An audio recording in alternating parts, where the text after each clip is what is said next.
And the final 10% is physical environment. So the air we breathe, the water we drink, but also the built environment, transit, housing, kind of what opportunities are there in the community. So this is a frame for us to use as we think about our conversations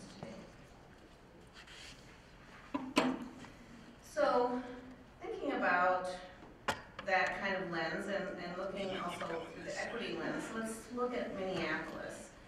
And so these two maps, one is the highest concentration of people of color, so you can see that our city is quite segregated, and the highest concentrations of people who live in poverty. And the darkest purple are those areas where both are occurring. And the lighter purple is just where one or the other is occurring. And so you can see that there are certain parts of our city that have potentially fewer assets to work on in terms of their health. And when we look at a notion called premature death, and that, excuse me, is when people die between the age of 1 and 64. So we don't expect people to die in that range. And we see a higher concentration of those kinds of deaths in some of the very same communities where we saw concentrations of people of color and concentrations of poverty. This tells us we have a lot of work to do, and it's geographic-based work. It's not just about individuals. So I want to turn our attention, maybe I can get a little glass of water too. Thank you. To another reason that we're here, and that is the Minneapolis 2040 plan, which is something that we're doing to update the city's comprehensive plan. And so our discussion today that we have at the end of our session will be input to the city's comprehensive plan.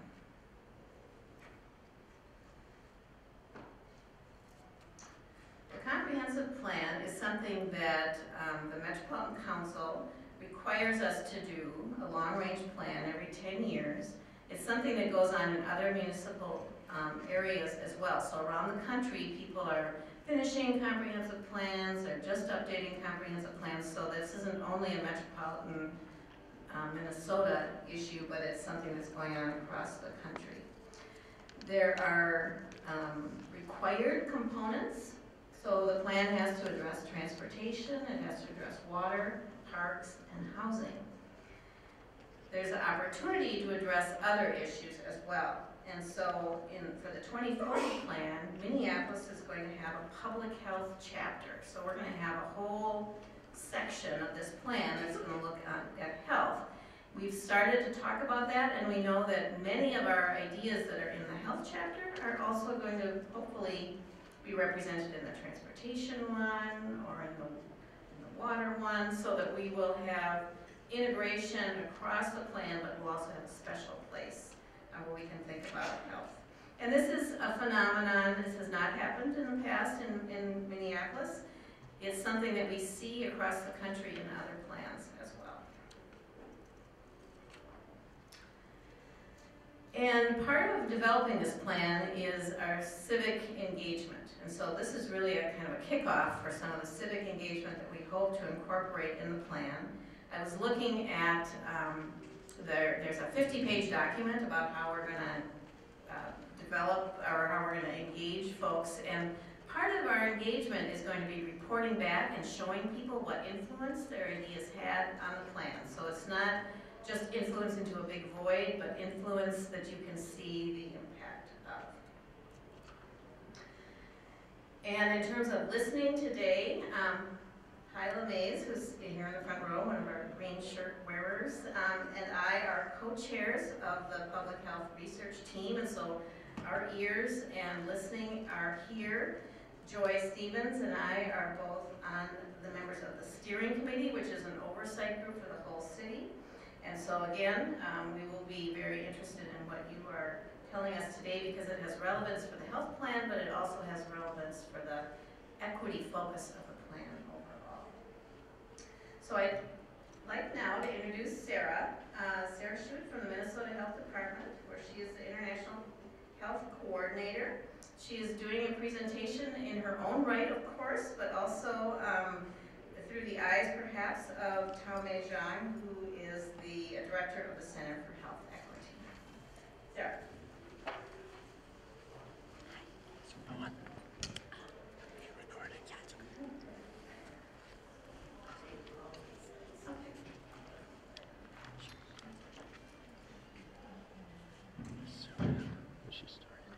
Good morning, everyone.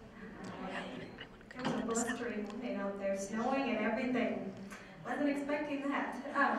But happy to be here. Thank you for inviting the Center for Health Equity and MDH to be a part of this important day. So one of the things Tao-Mei Zhang, the director, wanted me to share with you was a story that she often tells as part of the opening of her presentations. But before I begin, how many of you have heard of the MDH Advancing Health Equity Report that was completed in 2014? Good, okay. And a few of you probably have read it or parts of it then. That's great.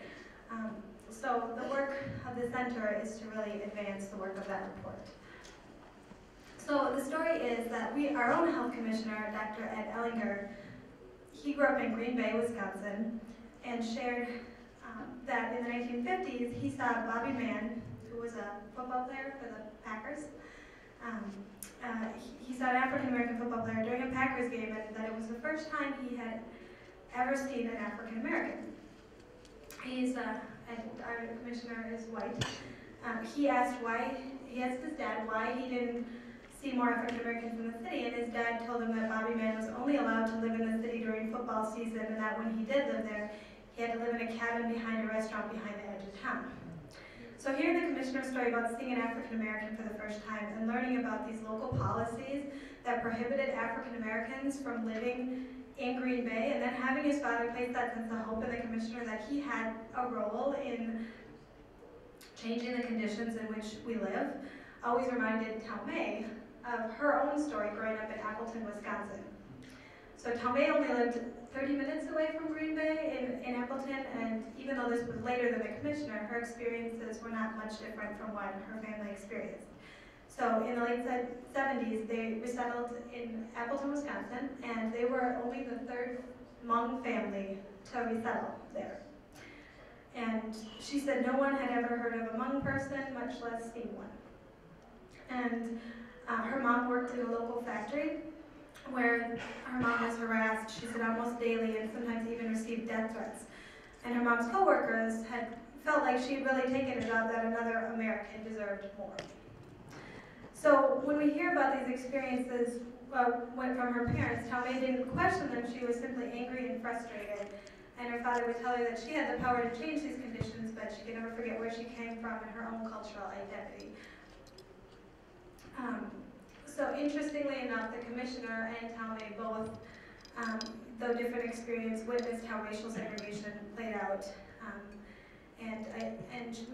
We share these stories with you to illustrate that our experiences are really shaped by the larger political and social environments, as Gretchen was talking about, that even though it might be different actors or different historical events, there's a continued pattern of social isolation and exclusion of communities who are different from the mainstream community, including American Indians, other refugee and immigrant groups, LGBT, etc.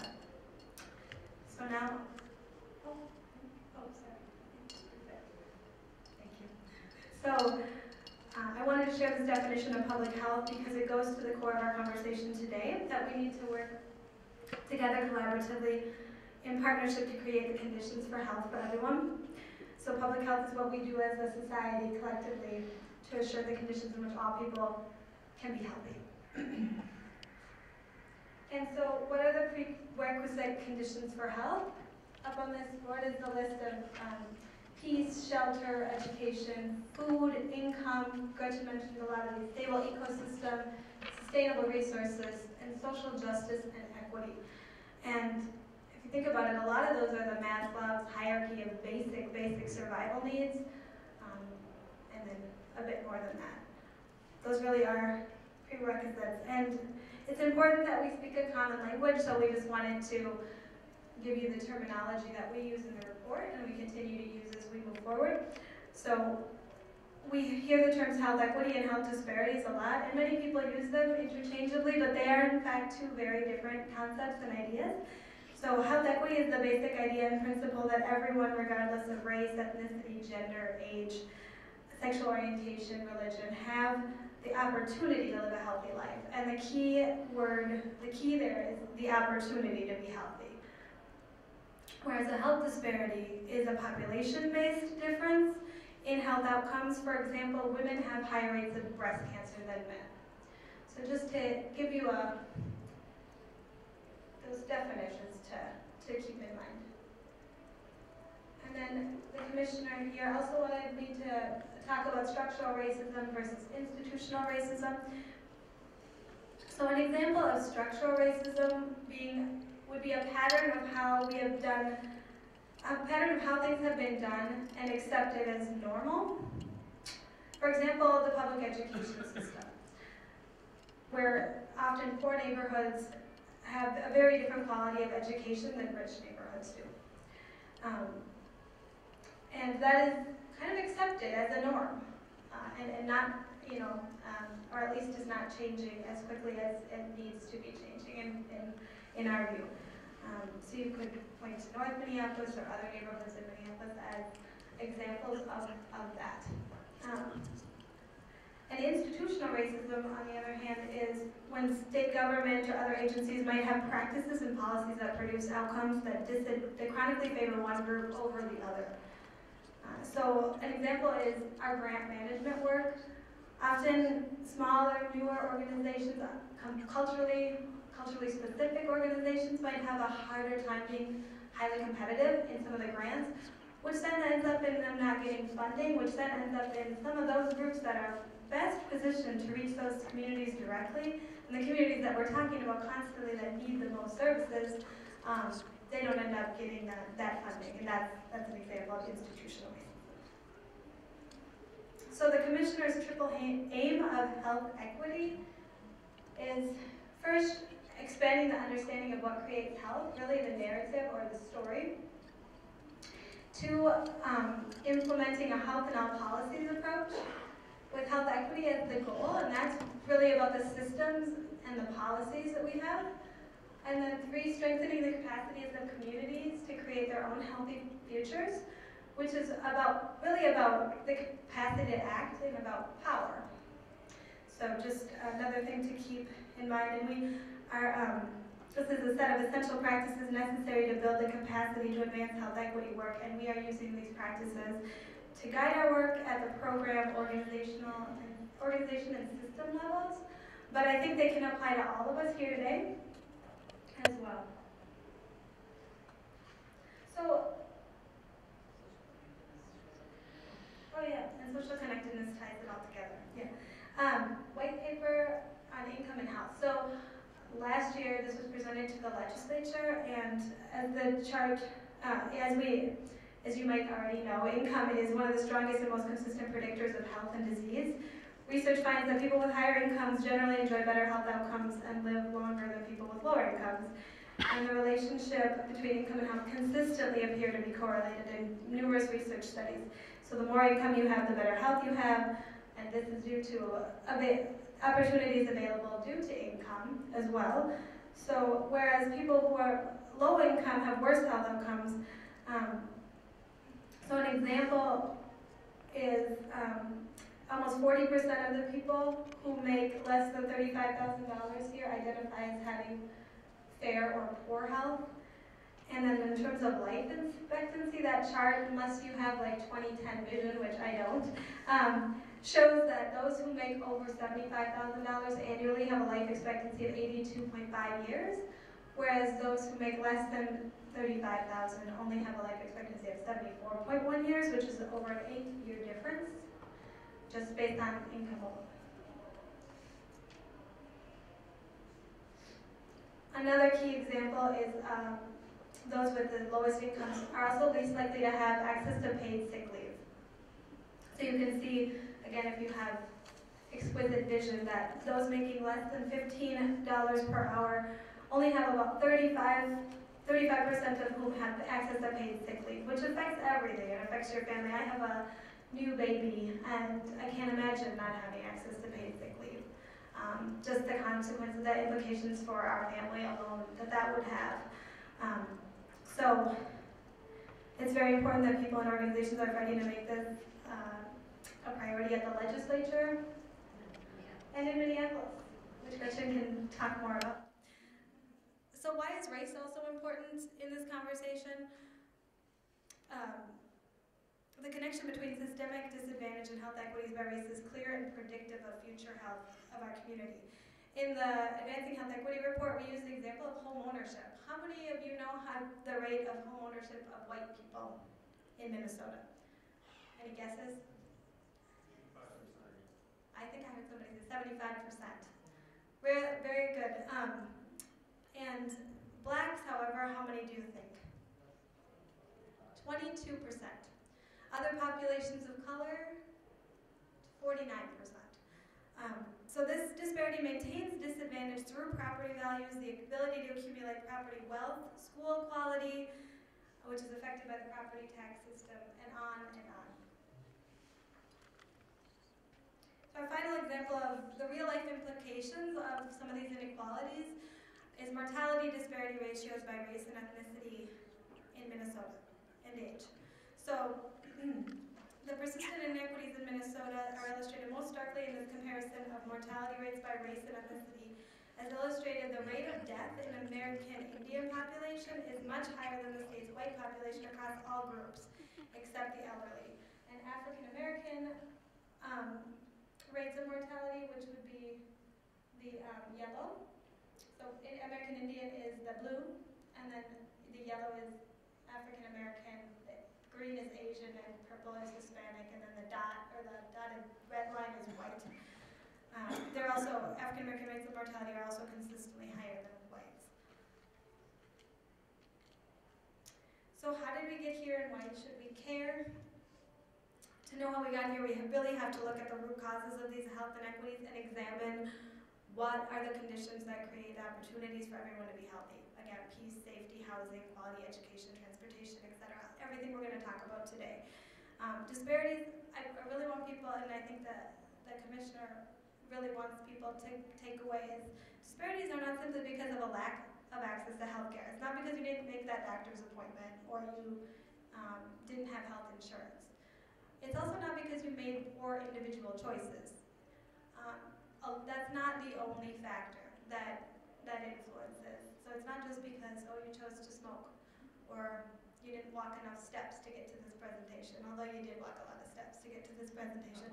They're really the result of policy decisions that systematically disadvantage some populations over others, and especially LGBTQ, low income, and rural communities, populations of color, including refugees, immigrants, American Indians. So, leaving you, I believe, at that slide as we begin enter into the discussion, and I know Joy is next to help set up kind of why this is so important. And thank you.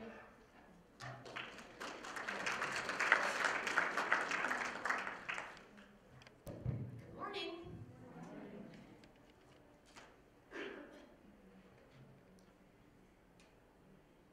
Hi, I'm Joy Moore-Stevens. As Commissioner Musquin said, I'm the Manager of Equity and Inclusion for the City of Minneapolis.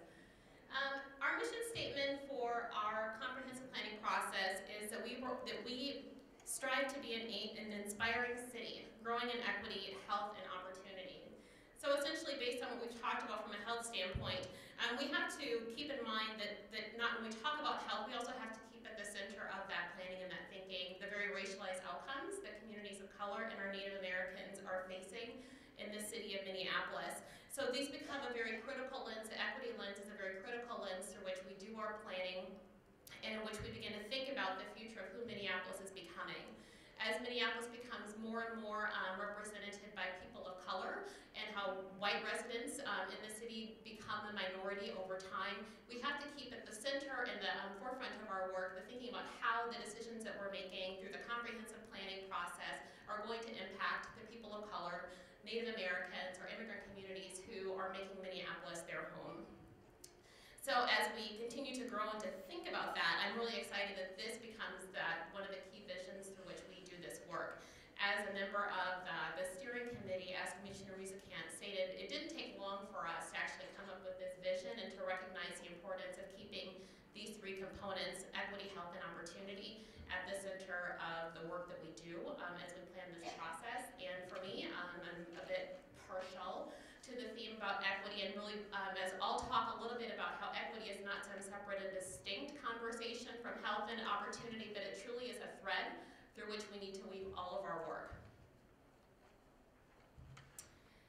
So here we have the overall plan values that I'm just going to touch on very briefly, equity being identified in one of them, but as we, throughout today, you'll be in sessions and you'll be hearing about a lot of these different areas that we're thinking about, and I do want to reinforce the point that I just made about equity not being a separate conversation. So as we think about growth, we need to think about it from an equitable standpoint. As we think about sustainability, livability, competitiveness, and just essentially being good government, that we need to think about what does that mean for the communities that live in the city of Minneapolis, particularly as we grow and become increasingly diverse.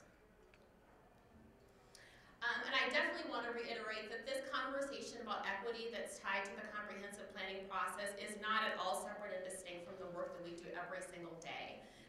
Our mayor and our city council have set a value around One Minneapolis, and what that essentially means is that we do strive every single day as a city of Minneapolis to look at our disparities and strive to be the sort of government that works to eliminate them so that all Minneapolis residents can participate and prosper. Basically, what does that mean? It sounds very high level, but basically what that means is it means that we look at the inequities that are in our city around housing, education, income, and health, and we work to make sure that they're addressed and that they're eliminated in our policies and our practices and procedures. This is ongoing work. It's work that we're committed to doing every single day, which I think is evidenced by the fact that I have a job doing this work in the city every single day. We want to make sure that all of the people, regardless of circumstances, have opportunities for success at every single stage of their life. And I wanted to say it's not just about having the opportunity, but actually having access to the opportunity. It's not enough that we build affordable housing in a place that people can't get to because the transit solutions aren't available to them. It's not enough for us to create jobs in a place that people also can't get to. It's not enough for us to create a certain type of job without recognizing what that means for the education levels of the people in our city who actually need to have those jobs the most. We need to build equitable systems and policies that lead to a high quality life for everyone, which means we can't continue to do business as usual. We can't be the same sort of city making the same sorts of decisions that we always have. We have to be continually thinking about making progressive, thoughtful decisions that are based on who lives in Minneapolis today, but also who Minneapolis is going to be represented by in the future. We also want to make sure that all of the people in our city have access to quality essentials such as housing, education, food, childcare, transportation. Again, comprehensively looking, to use a word, from a comprehensive standpoint, looking at how our city operates, not even just in the levers that we as a city can pull, but how we build those relationships with other organizations like the Met Council, like the state of Minnesota, in order to make sure that we're working in an integrated way to remove disparities. But we also want to make sure that our residents are informed and see themselves represented in city government and that they have the opportunity to influence decision making. So on a day-to-day basis, this looks like representation in our boards and commissions, but it also means things like today. It means like sessions like today, being intentional about creating that space for community to come in and help inform the work that we're doing. So making sure that we are as accessible as we need to be so that you can have a voice in shaping the process. So what does it mean to apply a racial equity lens? From a fundamental standpoint, it means taking that step back and thinking about a set of key questions, and this is just a portion of them, but it means thinking about every decision that we're making, if it's in the comprehensive planning process or in the day-to-day work that we do as a city, how will this policy or this initiative impact the Native Americans and communities of color in our city? Taking the time to think about what that means, which means we have to be in relationship with Native Americans and communities of color in our city in order for us to be able to think about how those decisions that we're making are going to impact these communities. We also want to make sure that as we're making these policy decisions or these program decisions or as we plan through the comprehensive planning process, that we are involving community members and stakeholders, not only so that we can understand what those impacts are, but to make sure that we've addressed those impacts in our planning process. So we're working intentionally, overworking to engage with community. We're launching, I think it went up yesterday actually, the comprehensive planning website. Is it Minneapolis2040.com or something? Wow, that's great. Minneapolis2040.com. So if you're not there, if you're not plugged into what's happening on that website, we do want to absolutely hear from you, not just about the comprehensive planning process, but in general. Because we can't shape policy and initiatives and the work that we're doing without hearing from all of the people who are in the city, particularly underrepresented groups. As you can imagine, there are communities who are highly active, who are very vocal, whose city council member knows their name. But we want to be extra intentional about reaching out to those who have been less historically likely to show up and actually speak up.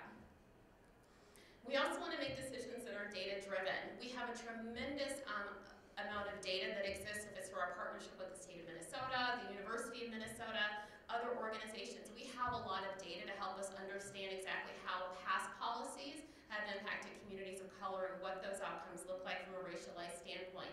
So we don't have the luxury of saying we don't know, we don't understand what some of those decisions have meant to communities of color, but we're constantly we want to take that step to actually look and see before we make a plan, how has this impacted our communities of color in the past, and making sure that as we make decisions, we're taking that past and the historical data into account.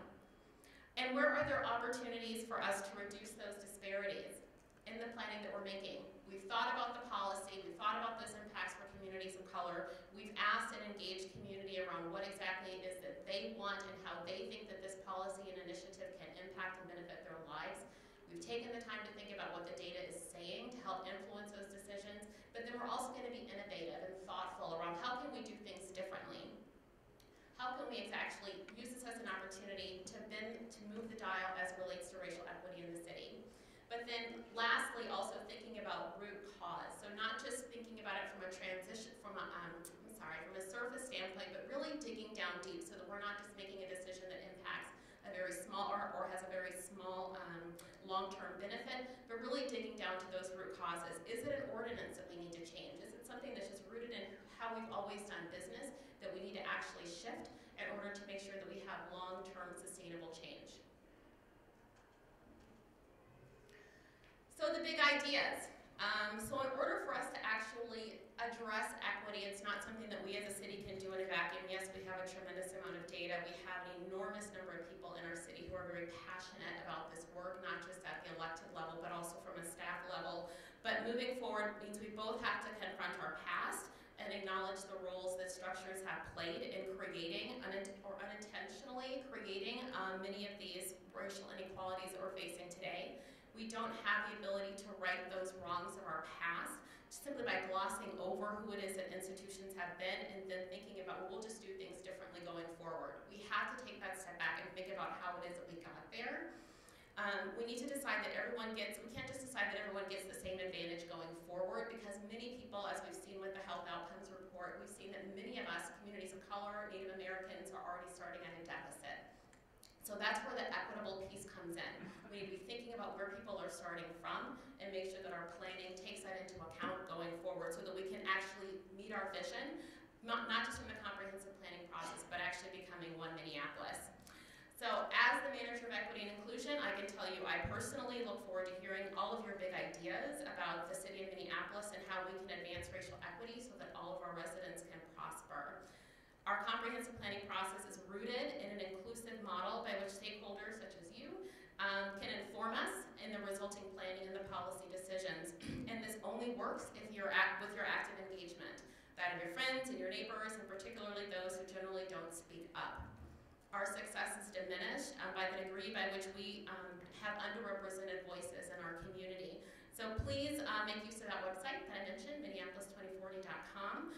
That's been launched, and maximize any and every opportunity that you have to provide feedback, including feel free to contact me directly. There'll be a slide at the end with my email address and I have cards. I love to hear from people with great ideas about things. So thank you so much for being here today.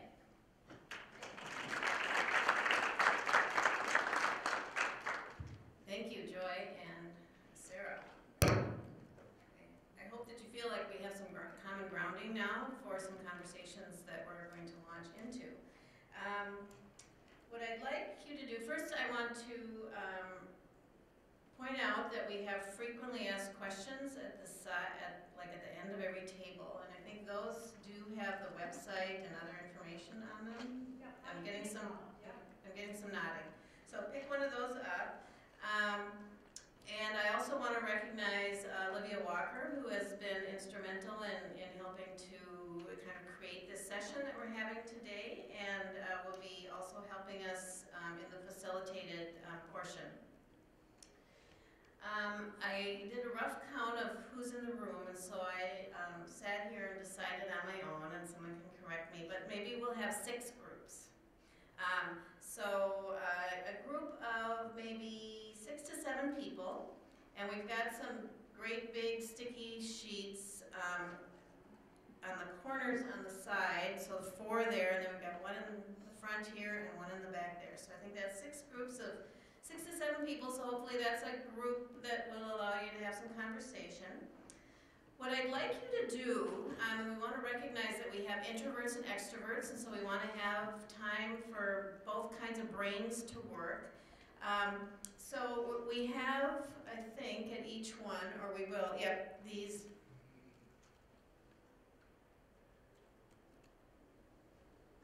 this size sticky sheet. So I want everyone to take one of those, and for the first minute or so that you're sitting there, to think about a statement, envisioning equity in Minneapolis, right? One phrase to describe what we want people to be saying about Minneapolis in 2040. We have a slide on that? Yeah. Go forward. Okay. So take a minute by yourself to think about that first question. Envisioning equity in Minneapolis, right? One phrase to describe what we want Minneapolis to look like in 2040. After you've done that in your group, then share that with each other and see if you can combine those thoughts, maybe come up with something that the group would like to express together, kind of building off of each other's ideas. And then the second part of what I want you to think about is, how do we get there? What are some steps to getting there? And so, again, playing with my clock and how much time we have left, I think if you do that until about 10:15, that will give us then time to report out and hear from each other, and then think about what we're going to do before the end of the session at 10:30. So how does that sound, Olivia? Does that sound like a good? Okay, so self-organize. We'll get you some facilitators who will help write some of this down. Again, front and back on the sides, and then middle and back. There we go. Okay, Olivia. Olivia's going to be our. Let's have a raise of hands. Who's ready to tell us what you know? All right. All right.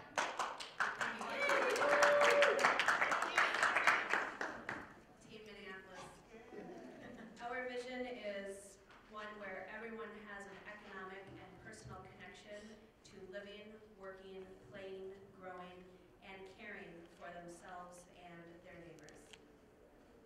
Very nice. Thank you. And I want to request that we get copies of your ideas, be they on big paper or small paper, and all the little bits that led up to the final product too, if you'd be willing to share that with us, we'd appreciate it. And did you have a chance to think about the Part B? Some of our action items are to end food deserts, provide access to parks and recreation, offer education for children and adults, and be proactive in regional decisions that impact the city. Primarily, we were talking about transportation and building freeways and things like that. Terrific, thank you. I'm sure there's many rich nuances beneath that report out, but thank you for summarizing it. Next, over here. Hi, my name's Eliza. I'm a AmeriCorps Vista member with the Minnesota Literacy Council, and we had a lot of ideas here today. Our main idea is our vision for Minneapolis in 2040 would be where everyone has equitable access and representation to health, prosperity, outdoors, and services in every local neighborhood. Terrific, sounds lovely. And so we had a lot of ideas about how we can get there. One would be to increase access to to boards and commissions, provide trainings and opportunities, increase communication about how to be involved in your community, and communicate why your involvement is important, and also to have sustainability of involvement, to rebuild trust in those communities, and to provide funding and resources for long-term investments, to have an increased representation of people in government positions in the outdoor, and then we also talked a lot about outdoor spaces, and then a lot about distribution of services. Terrific, thank you, and it looks like we'll be able to look at all of that handwriting, and luckily it's Olivia's handwriting, so we'll have some help in it writing it too. All right, what other group? Oh, Coral is ready. Okay. Is this on? Well, it is on. So we talked a lot about human connection. Some of the ideas for the first envisioning equity were around being resource friendly, so not going into some automated press 1 or 2, but really having a live person that can connect people to resources. That our community would be diverse, it would be inclusive, and where we landed really was talking more about this whole notion of how Minnesota nice really isn't Minnesota nice, and that we really have to have community members to be nice to one another, because if you know each other, truly know each other, you can help each other. But then we also reflected on the statistics about the differences in home ownership and the fact that people move around, and so how can we create systems that really encourage this communication? And so one was that we really had to figure out what works best, and we can use opportunities where people naturally gather to get information, like National Night Out, and use those types of events to really pose people about what works best in terms of getting the word out. So if it's texting by phone or something other than flyers or newsletters or email, and then also how would we plan for that next community event? If it's a community meal, then we use one event to plan that next event. The other was to make neighborhood associations more inclusive and diverse, and how can we use those natural leaders in the community to really develop non-traditional ways for more people to get involved in those associations. So those were kind of two of the key points. That anyone else want to add anything? Thank you. All right, back here. Sure. We're going to kind of piggyback off of that, but our mission was diverse cultural representation in the workplace, holistic health and wellness, community awareness and engagement, and then a table for youth. So on the first one, diverse cultural representation in the workplace, more targeted outreach, training, skills, and building opportunities, eliminating background checks unless for violent crime because it allows unbiased access, addressing childcare issues, more flexibility with schedule and affordability, cultural competency in management and hiring, for holistic health and wellness, more of a self-care model, expanded access to healthy food and fitness, understanding the impacts of trauma, total inclusion for senior, disability, and homeless population, access to mental health treatment groups, things like that. Community awareness, I mean, y'all hit the points, but meeting people where they are, having a platform for community voice, that mobile city hall, start now, these are big points. And then for the table for youth, prenatal education, youth participation in discussions, planning, inviting them for this participation, implementation and evaluation, flexible process, spice it up, youth leadership, let the youth define how they want to be engaged and give youth actual positions and leadership opportunities for different projects or mini committees. And ready, set, activate. Thank you. Okay, I guess we'll go next. Yeah. There's so many good ideas already. We took a little bit different approach, but I think it's very consistent. We talked a lot about systems and the definitions about equity in physical systems, social and societal and political systems, educational systems, and economic systems. The whole point of that being that we need equity in all those things, and they're all interconnected. They're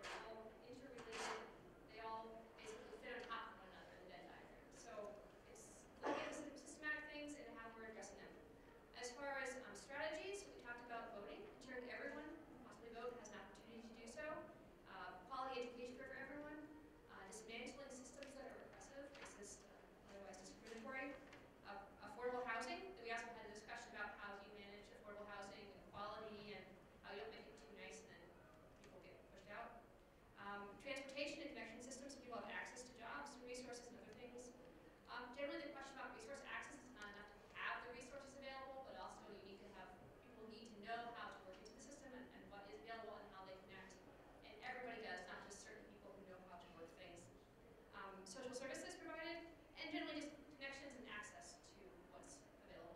So, thanks. Thank you.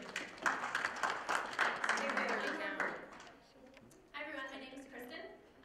We had a lot of good ideas. We didn't coalesce around one particular thing, so I'll just highlight two of the things that came up. For our vision, everyone sees a place for themselves no matter what neighborhood or community in Minneapolis that they're in. So regardless of race, income, etc., it's a very welcoming community for them.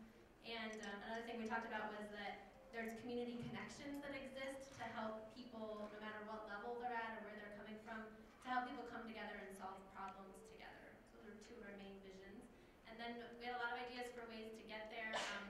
Someone in our group brought up the importance of looking at trauma and stress as things that can impact health outcomes and the vitality of neighborhoods and communities. And also identifying and elevating the good things that are happening in communities and not just focusing on the negative things that we tend to hear about in the media all the time, but really pulling out those good things that are happening as ways to start discussions and help solve problems. And also focusing a lot of our support and care on young children and parents and new families, since that is really where a lot of things start in terms of building good, healthy habits and long-term health outcomes. Thank you very much. Thanks to all of you. Let's give all of you yourselves a hand. We've come to the end of our session. I just wanted to reflect a little bit on what I heard, kind of mixing all these together. A fair amount of focus on people and engagement and the work that we need to do with people, which I think is an interesting fit with the comp plan, but there will be places for it. In fact, bringing health into the plan and human capital into the plan, we are thinking about people and systems. I heard about some outcomes, policy was mentioned, the built environment, of course, and connections as part of both people and physical structure. And then one recommendation was beyond the city and into the metro as a whole. So really a rich collection of ideas and some synergies that I think will be helpful in informing our work going forward. So thank you for attending this session, and thank you for speaking with us. Yes, a quick announcement. For the Metro-wide, we're working to get the human rights commissions with metro cities together to talk about how they can influence equity in their city's comp plans.